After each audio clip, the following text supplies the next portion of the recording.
Kayong anak ng Diyos lumundag sa tuwa, dahil sinilang na si Jesus. Magsimba na tayo, magpasalamat sa Ama. Salamat po binigay niyo si Jesus.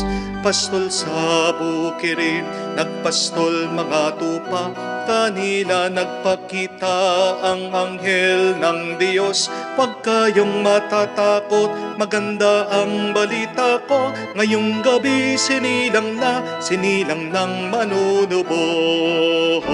Ngayong anak ng Diyos lumundag sa tuwa, dahil sinilang na si Jesus. Magsimba na tayo, magpasalamat sa Ama. Salamat po binigay niyo si Jesus.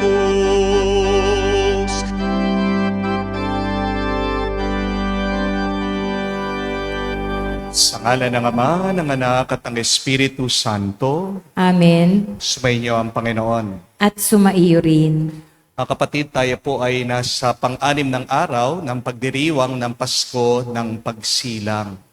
Tayo magpasalamat sa Diyos dahil minsan pa tayo'y ginising niya. Tayo'y pinagkalooban niya ng oras. Tayo'y binigyan niya ng panahon para mabuhay dito sa ibabaw ng mundo. Madalas tayo nagmamadali, may hinahabol tayo sa ating buhay.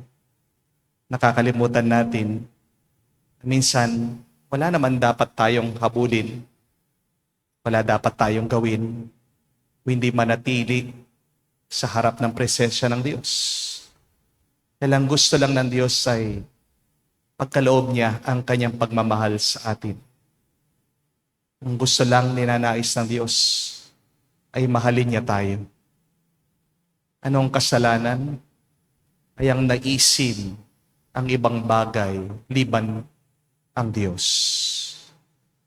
Pero ang kabanalan ay ang pagmamahal sa Diyos. Ng buong isip, buong puso, buong lakas, buong kaluluwa, buong pagkatao natin. Ang ibig sabihin yan ay pagbibigay ng ating atensyon, ng ating panahon sa Diyos. Sa napakaraming beses na kung saan pinagod natin ang ating sarili, inaasam, hinahabol ang mga bagay na lumilipas at nakalimutan natin na kumapit at manatili sa Diyos na hindi nawawala, hindi lumilipas. Ang Diyos na magpasawalang hanggan, na talaga nagmamahal sa atin. Pagsisihan natin ang mga pagkakataon na kung saan sinayang lang natin ang ating oras at panahon sa galit, sa inggit, sa pag-aalala, sa mga kahinaan natin at kasalanan natin. Tayo magpakumbaba, hilingin natin muli ang kanyang awa para tayo ay makitang karapat-dapat makatanggap sa mga banal na misteryo. Inaamin ko Sa makapangyarihang Diyos at sa inyo mga kapatid, na lubha akong nagkasala sa isip, sa salita, sa gawa, at sa aking pagkukulang. Kaya isinasamo ko sa mahal na Birheng Maria, sa lahat ng mga anghel at mga banal, at sa inyo mga kapatid, na ako'y ipanalangin sa Panginoong ating Diyos. kawan tayo ng makapangyarihang Diyos, patawarin tayo sa ating mga kasalanan, patnubayan tayo sa buhay na walang hanggan. Amen. Panginoon, kaawaan mo kami. Panginoon, kaawaan mo kami. Kristo, kaawaan mo kami. Kristo, kaawaan mo kami. Panginoon, kaawaan mo kami. Panginoon, kaawaan mo kami.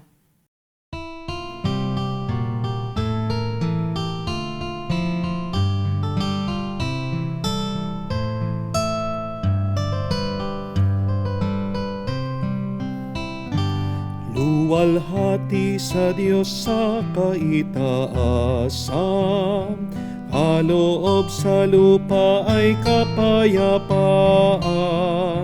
Pinupuri ka't ipinandarangal, sinasamba ka dahil sa dakila mong kalwalhatian. Panginoon naming Diyos, Hari ng langit, Amang makapangyarihan, Panginoong Jesucristo, bugtong na anak ng Diyos, Kordero ng Ama. Ikaw na nag-aalis ng mga kasalanan ng sanlibutan. Tanggapin mo ang aming kahilingan, ikaw na naluluklok sa kanan ng Ama. Maawa ka sa amin, ikaw lamang ang banal, Panginoong Jesucristo, kasama ng Espiritu, sa luwalhati ng Ama. Amen, Amen, Amen, Amen. Manalangin tayo. Ama naming makapangyarihan, ipagkaloob mo ang bagong pagsilang ng iyong nagkatawang taong anak, ay siya nawang magpalaya sa amin mula sa pagkalipin sa lumang pagkasalawahan namin. Niluluhog namin ito sa pamagitan ni Jesucristo, kasama ng Espiritu Santo, magpa sa walang hanggan. Amen.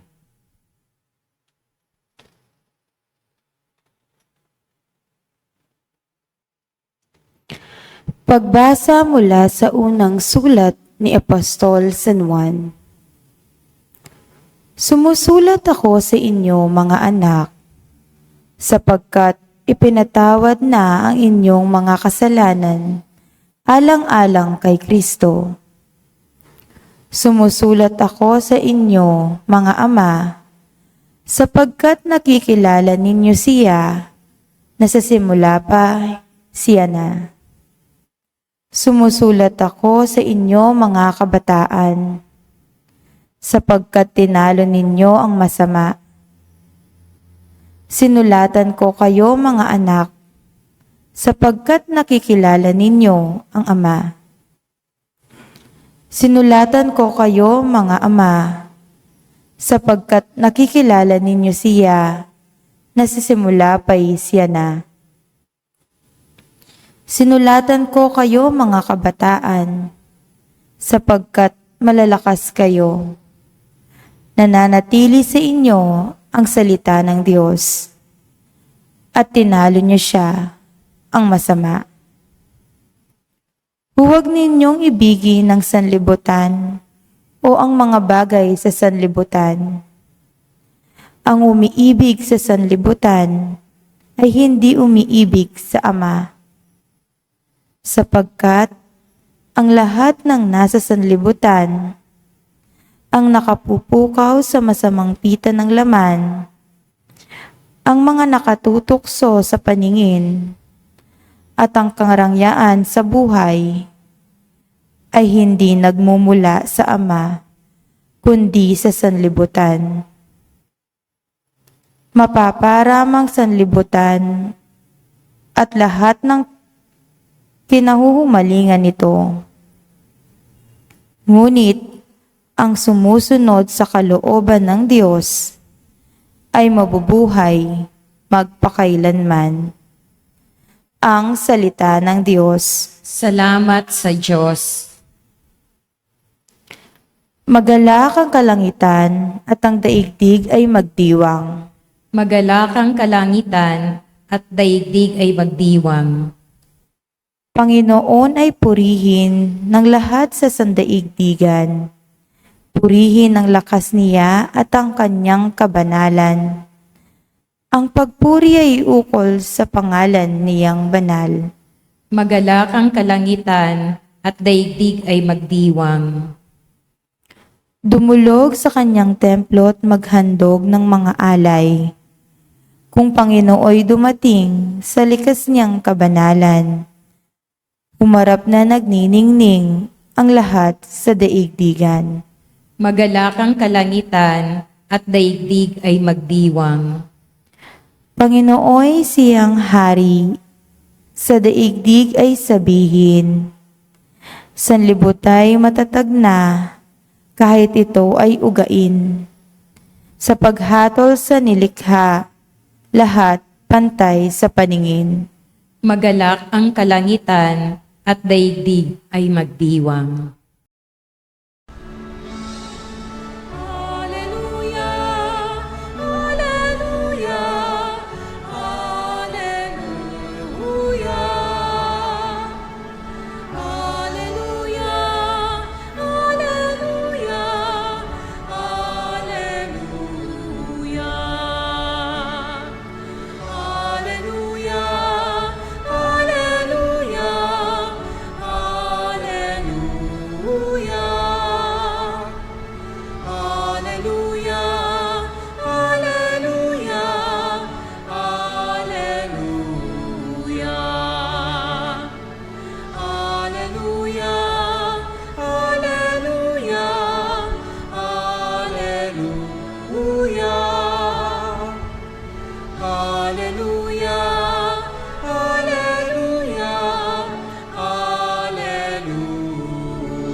Banal na araw sumikat, halina't sumambang lahat sa nananaog na liwanag.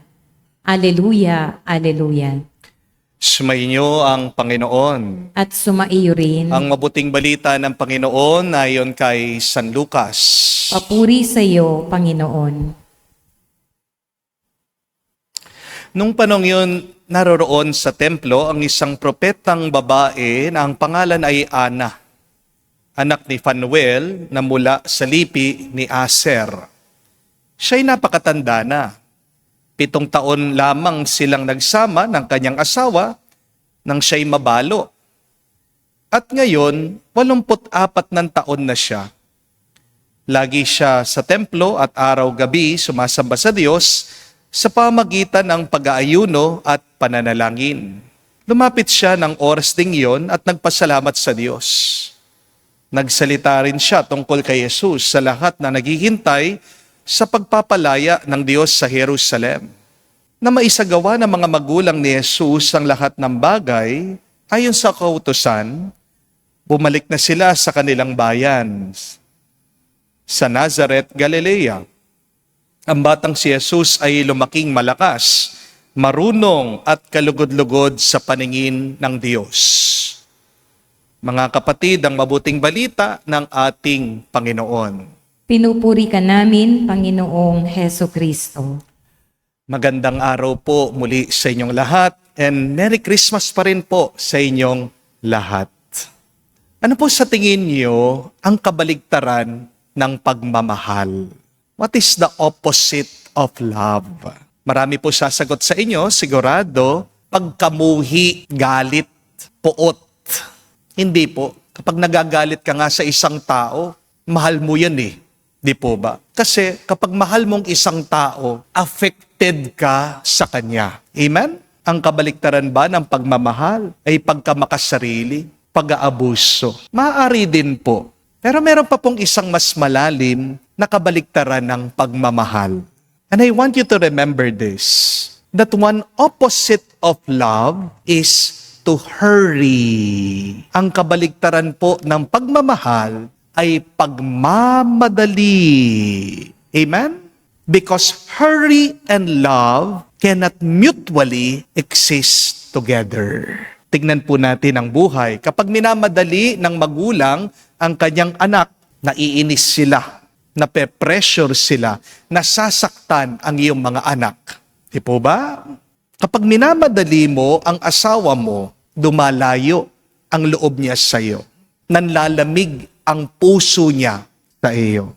Kapag minamadali ng teacher ang kanyang mga estudyante, nai-stress sila. Hindi sila natututo ng mabuti. Di po ba? Kapag minamadali ng boss ang kanyang mga empleyado, napapagod sila, napupundi sila, nauupos sila. Kapag ang pare minamadali ang kanyang misa, ang kanyang homilya, ng ibig sabihin ay may iba pang misa si Father, may ibang tanggap, walang pakialam si Father sa atin. Di ba? Kapag minamadali ng tao ang isang bagay o ang ibang tao, anong ibig sabihin? Wala siyang pakialam. Ang pakialam lang niya ay ang kanyang sarili. Pag ang tao ay nagmamadali, may hinahabol siyang makuha. At yun lang ang mahalaga sa kanya. Amen? When you hurry, you do not love. Because remember what Saint Paul taught us about love. That love is patient. Love is also seen in your presence. And love is staying. It is not rushing. Amen? Hindi ka pwedeng magmahal kung wala ka sa kasalukuyan. Dahil ang pagmamahal ay pagbibigay ng buong sarili. Amen? At ang pagbibigay ng sarili ay nag-uumpisa sa atensyon at pagbibigay mo ng wastong panahon. Amen? Kapag po nagde-date ang magkasintahan, pero yung boyfriend, yung lalaki, nandun na sa cellphone, tinetext yung barkada, inaayos sila yung plano, ano yung gagawin nila pagkatapos ng date nila ng kanyang girlfriend. Ang tanong, mahal ba talaga nitong boyfriend yung kanyang girlfriend? Alam niyo yung sagot dyan. Dahil kung mahal mo ang tao, buong atensyon mo, ibibigay mo sa kanya. Di po ba? Kapag nagbabakasyon kayo, kasama nyo ang inyong mga pamilya, pero yung utak mo, nandun pa rin sa trabaho mo. Talaga bang mahal mo ang iyong pamilya? Bakit ka nagtatrabaho? Para sa kanila. Di po ba? Ngayong kasama mo na sila, bakit yung utak mo, yung puso mo, nandun pa rin sa trabaho mo? Para kanino ka nagpapagod? Sa pamilya mo o doon sa trabaho mo? Kung sinasabi mong mahal mo ang pamilya mo, andyan na sila eh. Bakit hindi mo sila samahan? Bakit hindi ka mag-enjoy? Nandyan na yung mga minamahal mo. Kapag nagsisimba ka, pero yung utak mo nandyan sa cellphone mo, nasa notification, nasa chat, nandun sa games. Ang tanong, mahal mo ba talaga ang Diyos? My dear friends, when you love, you should be present. Amen? And when you hurry, you disappear. Magandang paalaala po, magandang modelo para sa atin ngayon, ang propetang Ana na narinig po natin sa ating ebanghelyo. Si Propeta Ana, agad na biyuda, tumanda na siya. Marami po siyang pinagdaanan. Pwede naman pong siya'y mag-asawa muli, di po ba? Pwede din naman siyang bumawi sa buhay. Pwede siyang humabol sa oras. Pwede siyang maghanap ng kapalit. Pero hindi. Ano daw ang kanyang ginawa? Imbis na magmadali, siya'y nanatili.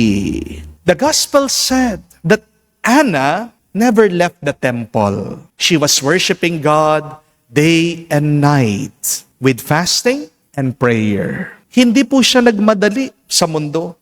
Hindi din siya naghabol ng panahon. Nanatili daw siya sa presensya ng Diyos.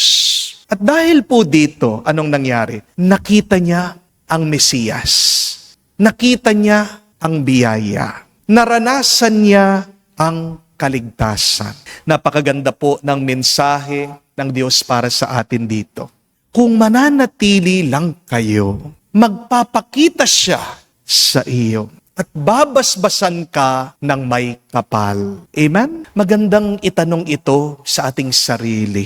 Bakit ka nagmamadali? Bakit ba ako nagmamadali? Ano bang aking hinahabol? Bakit mo ginagawa yung mga ginagawa mo? Para lang ba sa pera? Remember, having more money will not buy you more time. Dahil nga sa paghahabol mo sa pera, inuubos mo ang oras mo. We might forget that one of our greatest treasure, one of our greatest wealth, one of our greatest riches is time. Ano yung kasabihan? Time is gold. Di po ba? Kapag lumipas na ang oras, hindi mo na maibabalik yan. Kapag nagastos mo na ang oras, wala na. Mga kapatid, mag-ingat po kayo sa paggastos nyo sa inyong panahon. Mga kapatid, huwag niyong pagpapalit ang oras niyo sa pera lang. Dahil hindi lang naman ang pera ang pinakamahalaga dito sa mundo. Amen? Ba't nagmamadali ka? Dahil natatakot kang maiwanan ng iba? Dahil ba naiinggit ka sa iba? Nape-pressure ka sa mundo? Tandaan mo, kahit na maunahan ka ng iba, meron pa rin mas mauuna sa'yo. Amen? Meron at merong magiging mas magaling sa'yo, mas gwapo sa'yo, mas maganda sa'yo, mas matalino kesa sa'yo, mas makapangyarihan, mas sikat kesa sa'yo. Kahit na anong gawin mo, somebody, someone will always be better than you. Why are you competing with other people? Kasi kapatid, kapag ikaw ay palaging nagmamadali, pinapagod mo lang ang iyong sarili. Mauupos ka at mawawalan ka ng direksyon. Remember, understand, when you hurry, you get buried. I will repeat that. When you hurry, you get buried. Kung hindi ka man mababaon agad sa sementeryo, pero sa pagmamadali mo, kapatid, nababaon ka sa stress, nababaon ka sa takot, nababaon ka sa burnout, nababaon ka sa kalungkutan. Isa pong babala, lalong-lalo na sa paparating pong taon. Ito daw po yung tinatawag nilang the year of the horse. At ano po ang katangian ng kabayo? Ano pong ginagawa ng kabayo? Di ba? Tumatakbo. Tumatakbo ang kabayo. Mabilis ang kabayo. Ayaw ng kabayo ng mabagal. Kaya asahan niyo po sa susunod na taon, maraming mabibilis na bagay ang mangyayari sa inyong buhay. Pero paalaala lang ito, hindi ka ginawang kabayo ng Diyos. Amen? It is a good reminder for all of us. Yes, it is the year of the horse. And yet, my dear friends, you are not a horse. Amen? Huwag kang magkakayod kabayo. Huwag mong bibilisan ang iyong buhay na parang buhay ng isang kabayo. You are not created by God to become like a horse. Huwag mong hahabulin yung mga walang kakwenta-kwentang bagay. Hindi tayo ginawa ng Diyos para sumagad.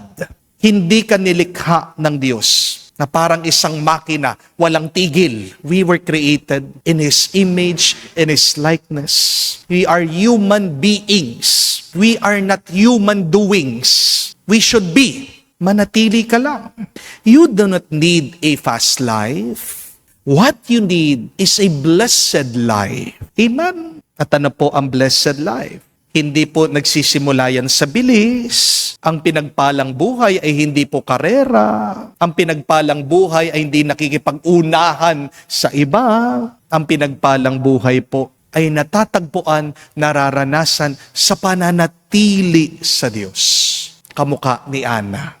Mayroong pong isang balita, isang kwento sa Amerika. Isa pong school bus.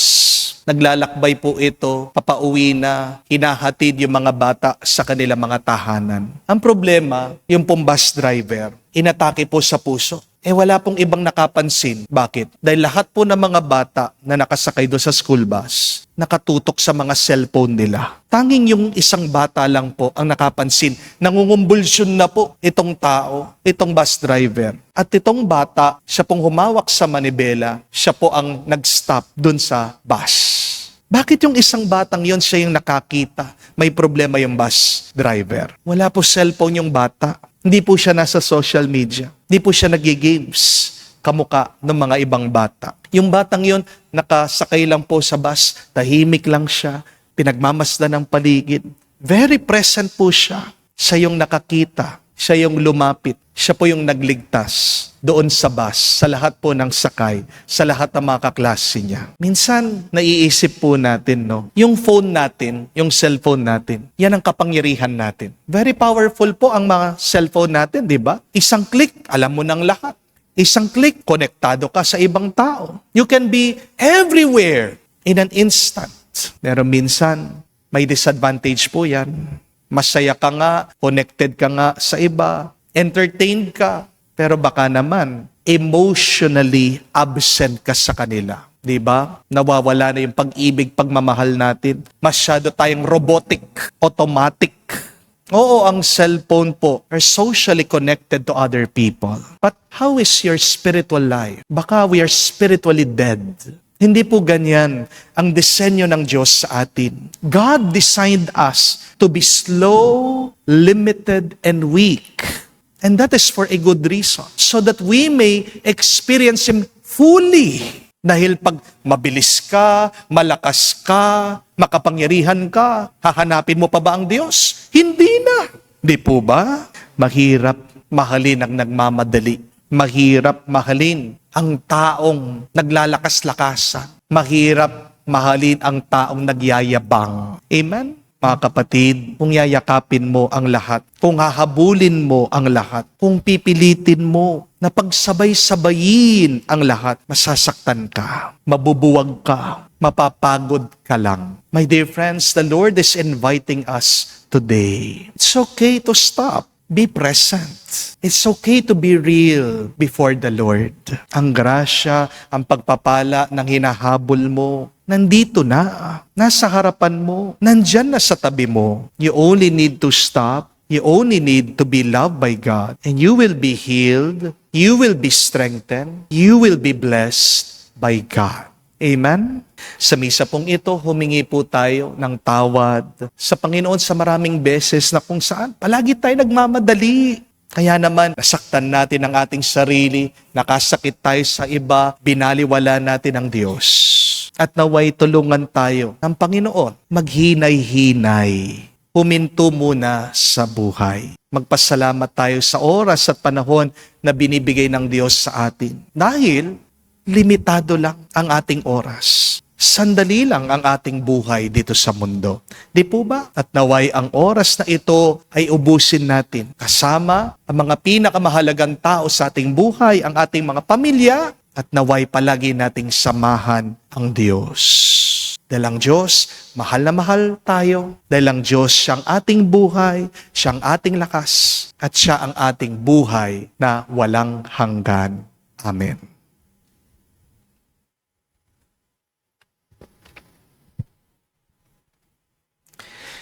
Inalay ng propetang si Ana ang kanyang buong buhay sa paglilingkod sa Panginoon na hindi napagod sa pagsamba sa Diyos sa araw at gabi. Ialay natin sa Ama ang ating mga sariling panalangin, ating sabihin, Panginoon, dinggin mo kami. Panginoon, dinggin mo kami. Ang simbahay naway makapag-alay ng karapat-dapat na pagsamba sa Diyos at maging tapat sa pagdulog sa Diyos ng mga pangangailangan ng mga tao sa pamamagitan ng panalangin. Manalangin tayo sa Panginoon. Panginoon, dinggin mo kami. Ang mga pinuno ng pamahalaan naway makapaglingkod ng lubos sa kanilang mga nasasakupan. Bunga ng pag-ibig sa Diyos, manalangin tayo sa Panginoon. Panginoon, dinggin mo kami. Ang mga tinawag sa paglilingkod sa simbahan, naway maglingkod sa Diyos ng buong pagtalima at walang pag-aalinlangan, manalangin tayo sa Panginoon. Panginoon, dinggin mo kami. Sa katahimikan po ng ating puso, banggitin din natin sa Diyos ang ating mga personal na pangangailangan. Diyos na aming Ama, nilikha mo kami para sa iyo. Tulungan mo kaming parangalan ka sa pamagitan ng aming huwarang pamumuhay. Hinihiling namin ito sa pamagitan ni Kristo, aming Panginoon. Amen.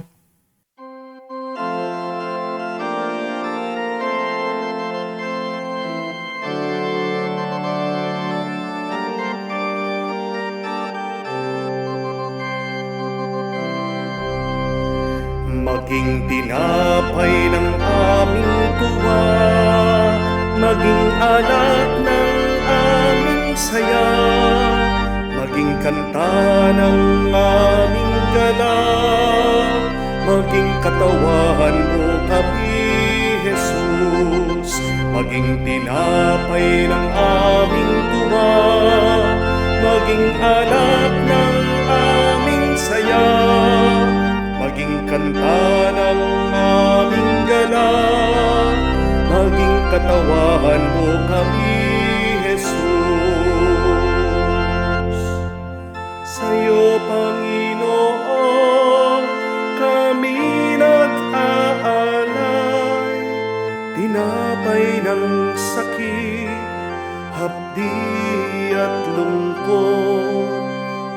tinapay ng pagod, tinapay ng bigat, gawin mo ng tinapay ng tuwa.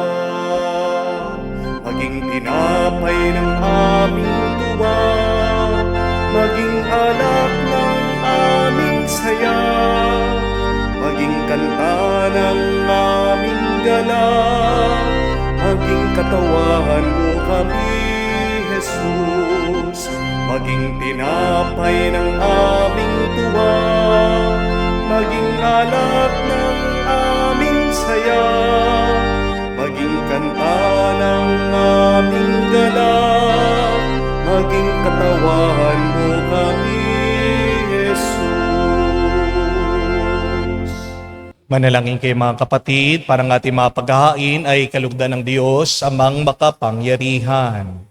Tanggapin nawa ng Panginoon itong paghahain sa iyong mga kamay, sa kapurihan niya at karangalan, sa ating kapakinabangan at sa buong sambayanan niyang banal. Ama naming lumikha, tanggapin mo ang aming inihahaing mga alay, upang ang pag-ibig mo ang aming pinagdiriwang, ay siya namin ngayon mapagsalo-saluhan sa pamagitan ni Jesucristo, kasama ng Espiritu Santo, magpa sa walang hanggan. Amen. Sumainyo ang Panginoon. At sumaiyo rin, Itaas sa Diyos sa inyong mga puso at diwa. itinaas na namin sa Panginoon. Pasalamatan natin ang Panginoong ating Diyos. Marapat na siya ay pasalamatan. Ama namin makapangyarihan, tunay nga marapat ikaw ang aming pasalamatan. Sa pamagitan ni Jesucristo na aming Panginoon, ang anak mong di na naiiba sa amin, ay siyang pumawi sa dilim. Kaya ngayon ikaw ang aming nababanaagan, ang anak mong di naiiba sa iyo ay siyang iisang salita mo. Sa katauhan niya ang iyong sarili aming nakikita. Sa pamagitan niya ang iyong pag-ibig ay kahali-halina. Kahit ikaw ay lingid sa aming mga mata. Kaya kaisa na mga anghel nagsisiawit ng papuri sa iyo. Nang walang humpay sa kalangitan, kami nagbubunyi sa iyong kadakilaan.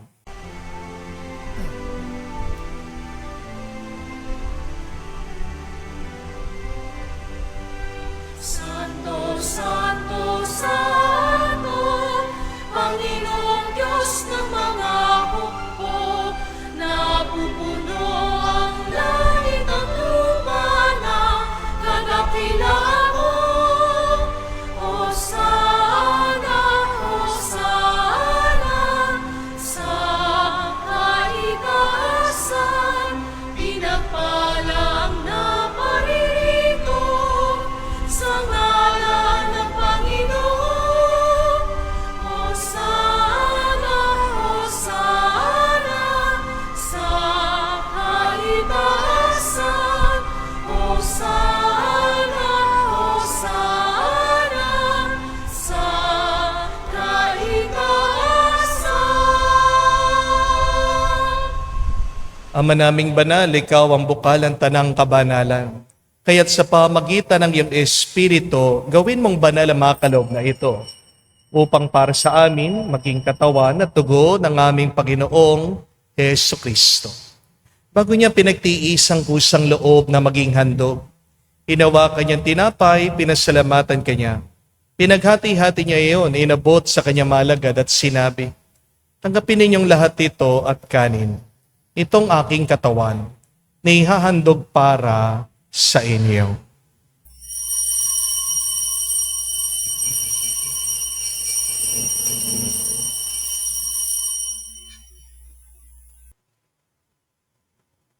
Gayon din naman na matapos ang hapunan, hinawakan niyang kalis. Muli kanyang pinasalamatan.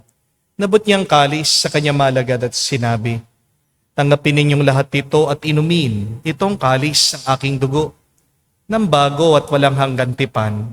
Ang aking dugo na ibubuhos para sa inyo at para sa lahat, sa pagpapatawad ng mga kasalanan. Gawin ninyo ito sa pag-alaala sa akin.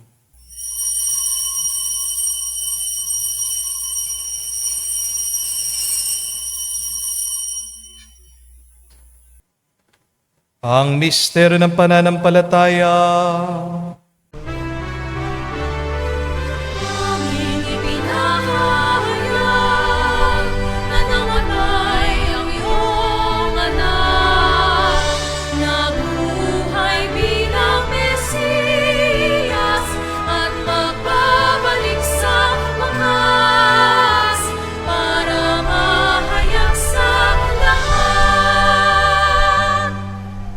Ama, ginagawa namin ngayon ang pag-alaala sa pagkamatay muling pagkabuhay ng iyong anak. Kaya tinialay namin sa iyo ang tinapay nagbibigay buhay at ang kalis na nagkakaloob ng kaligtasan. Kami nagpapasalamat dahil kami yung minarapat na tumayo sa harap mo para maglingkod sa iyo. Sinasamo namin kami magsalo-salo sa katawan at dugo ni Kristo ay mabuklod sa pagkakaisa sa pamagitan ng Espiritu Santo. Ama, lingapin mong iyong simbahan, laganap sa buong daigdig. Puspusin mo kami sa pag-ibig. Kaisa ni Leon, ang aming Santo Papa, si Florentino, aming Arsobispo, at ng Tanang Kaparian. Alalahanin mo rin ang aming mga kapatid na nahimlay. May pag-asang sila'y muling mabubuhay. Gayon din naman lahat ng mga pumanaw. Kawan mo't sila't patuloyin sa iyong kaliwanagan. Kawan mo't pagindapatin kaming lahat makasalo sa iyong buhay na walang wakas. Kaisa na mahal na Birhen Maria, Ina ng Diyos. Kaisa na mga apostol, lahat ng mga banal. Kaisa ni San Jose, ang kanyang maligayang esposo. Kaisa ng mga apostol, lahat ng mga banal, na namuhay dito sa daigdig na kalugod-lugod sa iyo. May pagdiwang nawa namin ang pagpupuri sa ikararangal mo sa pamagitan ng iyong anak, aming Panginoong Hesu Kristo. Sa pamamagitan ni Kristo, kasama niya at sa Kanya, lahat ng parangal at papuri ay sa iyo, Diyos Ama, makapangyarihan, kasama ng Espiritu Santo, magpasawalang hanggan. Amen. Amen.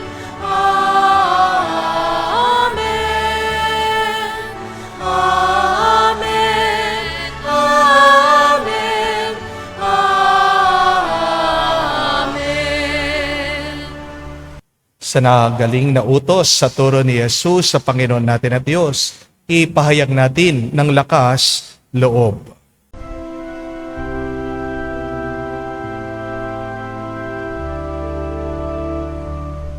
Ama namin, sumasalangit ka, sambahin ang ngalan mo, mapasa amin ang kaharian mo, sundin ang loob mo dito sa lupa para nang sa langit. Bigyan mo kami ngayon ng aming kakanin sa araw-araw at patawarin mo kami sa aming mga sala para ng pagpapatawad namin sa nagkakasala sa amin. At huwag mo kaming ipahintulot sa tukso, at iadya mo kami sa lahat ng masama. Hinihiling namin kami adya sa lahat ng masama, pagkalooban ng kapayapaan araw-araw, iligtas sa kasalanan, ilayo sa lahat ng kapahamakan, samantalang aming pinanabikan, ang dakilang araw ng pagpapahayag ng tagapagligtas naming si Hesu Kristo. Sapagkat iyo ang kaharian at ang kapangyarihan at ang kapurihan magpakailanman. Amen. Panginoong Hesu Kristo, sinabi mo sa mga apostol, kapayapaan ang iniiwan ko sa inyo. Ang aking kapayapaan binibigay ko sa inyo. Tungayan mo ang aming pananampalataya at huwag ang aming pagkakasala. Pagkalooban mo kami ng kapayapaan at pagkakaisa ayon sa iyong kalooban. Kasama ng Espiritu Santo, magpa sa walang hanggan. Amen. Kapayapaan ng Panginoon ay laging sumainyo. At sumaiyo rin. Magbigayan po kayo ng kapayapaan sa bawat isa. Peace with you po. Kapayapaan po sa inyong lahat.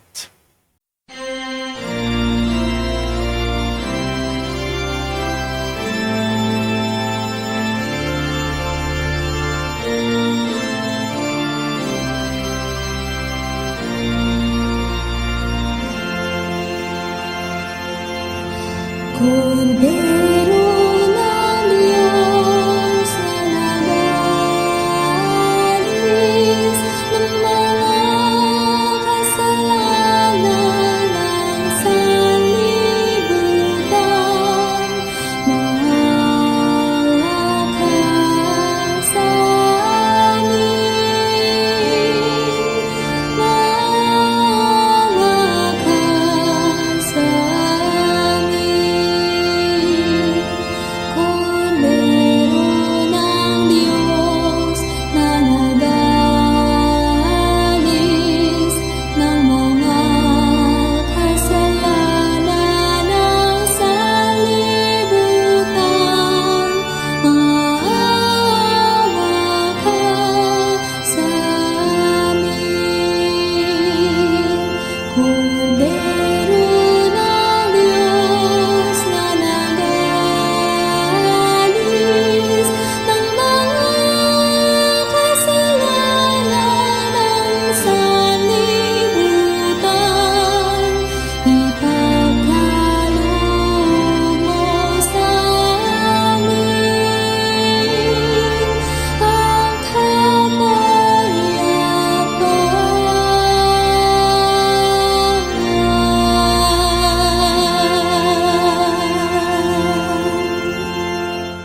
Mga kapatid, naririto ang ating Panginoong Jesucristo, ang Kordero ng Diyos.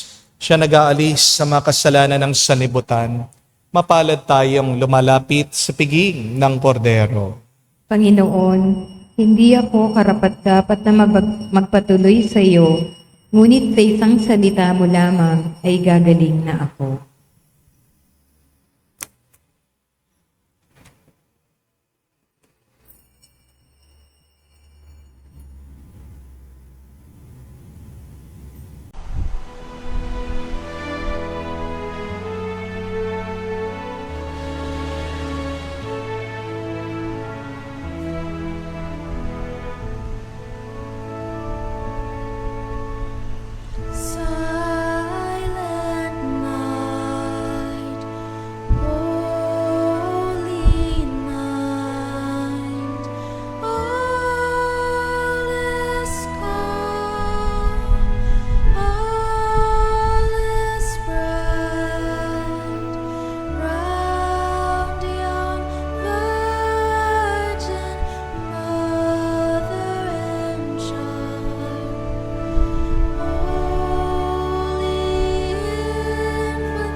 Silent night,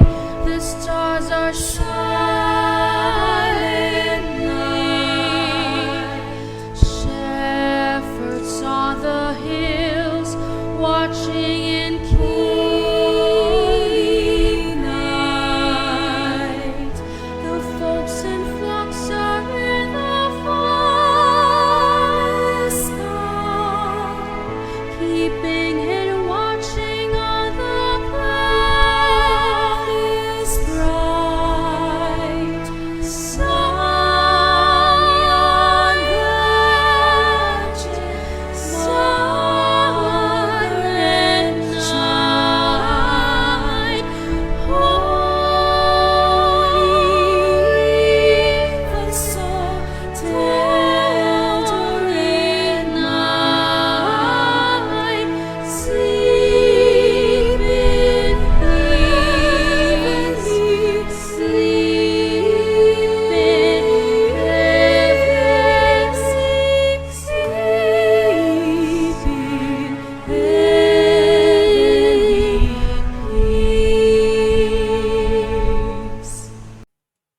Manalangin tayo. Ama namin mapagmahal, ang pinagkaloob mong aming pinagsaluhan ay makapakinabang nawa namin sa araw-araw upang sa pagtanggap namin sa iyong binigay, kami pagindapating maging hain sa iyo kailanman. Sa pamagitan ni Jesucristo kasama ng Espiritu Santo, magpa sa walang hanggan. Amen. Tandaan niyo po, isang kabaliktaran ng pagmamahal ay pagmamadali. Kailangan din natin magmadali minsan. Magmadali tayong bumalik sa Diyos. Pero mag-ingat ka. Palagi ka nagmamadali. At kung hindi ang Diyos ninanais ng puso mo, dahil pag ikaw ay nagmamadali na hindi ang Diyos nasa isip at nasa loob mo, ibang bagay na ang ninanais mo. At ang bagay na yan ay nakakasira sa iyong kalooban, sa iyong kaluluwa. Ang pagmamahal ay pananatili. Ang pagmamahal ay pagbibigay ng oras. Ang pagmamahal ay pagbibigay ng atensyon. May dahilan bakit nagbabakasyon tayo tuwing Pasko. Hindi lang para lumakas ang ating mga pangangatawan, pero para palakasin natin ang ating ugnayan sa ating mga pamilya. Isipin nyo na, buong taon kayong nagpapagod, tapos ilang araw lang, mga 2 araw lang, weekend, hindi mo pa maibigay sa iyong pamilya. Maglalasing ka pa. Nagbabakasyon kayo, nasa cellphone ka pa. Kakaunti lang ang oras at panahon mo binibigay sa iyong pamilya. Hindi man sila makausap. Hindi ka man nakikipagkwentuhan. Hindi man sila makumusta. Pinagpala ka, kapatid. May oras ka, malakas ka pa, wala kang sakit, kasama mo ang iyong pamilya. Yan ang kayamanan. Di po ba? Naanuhin mo yung marami kang pera, may sakit ka, malayo ka sa iyong pamilya. Isang malungkot na buhay yan. Kaya kapatid, wag natin sayangin ang ating oras at panahon. Spend more time. Remain with your family and bring your family back to God. Spend more time with God in these days of your vacation. Sana po, yan ang bigyan natin ng oras at panahon. Focus. Remain. Stay. Be present. Dahil ang mga nananatili, sila ang nakakasumpong sa Diyos. Sila ang nakakatanggap ng kanyang biyaya. Sumainyo ang Panginoon. At sumaiyo rin. At kayo basbasan ng Diyos, makapangyarihan sa lahat. Sa ngalan ng Ama, ng Anak, ng Espiritu Santo. Amen. Ang ating misa ay natapos na. Umayo kayo sa kapayapaan ni Kristo. Salamat sa Diyos.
Voices on, as we honor